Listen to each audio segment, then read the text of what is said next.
Welcome to Take 5, your 5-minute inspirational message from Solid Rock Drogheda. When I first began to visit the former Soviet Union after its collapse, I was struck by how much of a movement of the Holy Spirit there was in Ukraine, often a greater openness to starting churches and setting up ministry centers than in other parts of the former Soviet Union. Now, one of the reasons for that was because there had always been a strong Pentecostal movement within Ukraine. In fact, the Pentecostal movement within the Soviet Union began in Ukraine, and it was down to one man called Ivan Voronayev. And he was not Ukrainian. He was from Orenburg in southwestern Russia, near the border with Kazakhstan. And at the age of 26, he emigrated to the United States. And he was a Baptist pastor in San Francisco, in Los Angeles, in Seattle on the West Coast, and then in New York. But he came into contact with people who had been at a great revival in Azusa Street in Los Angeles.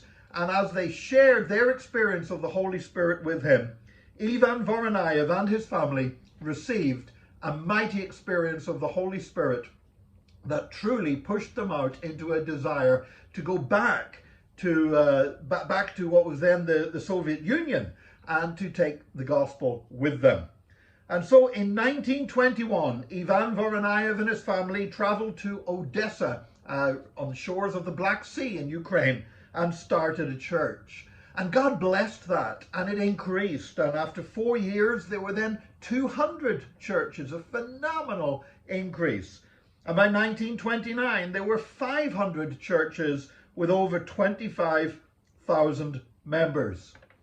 But in January 1930, on the 7th of January, which by the way was Christmas Day because the Eastern countries that are predominantly Orthodox follow the Eastern calendar, which has different dates for Christmas.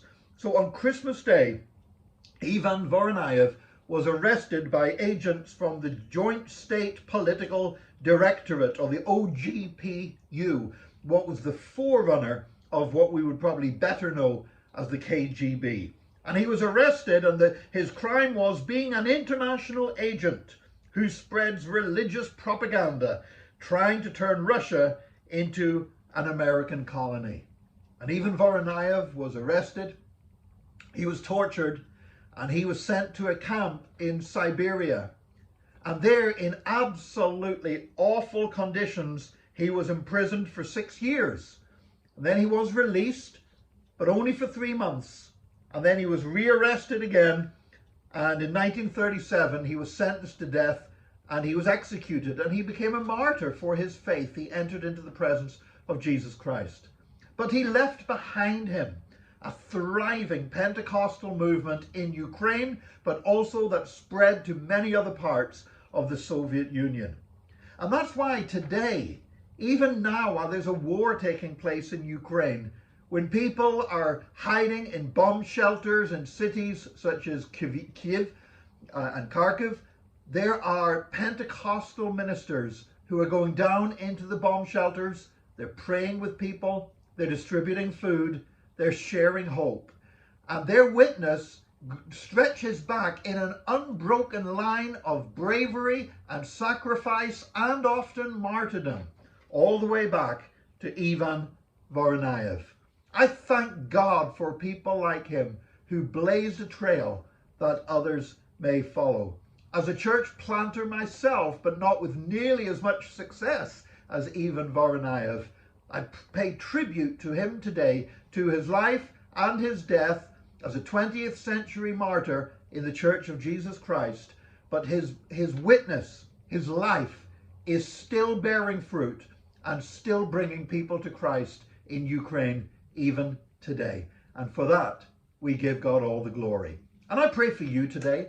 I pray that your life will count for something for Jesus.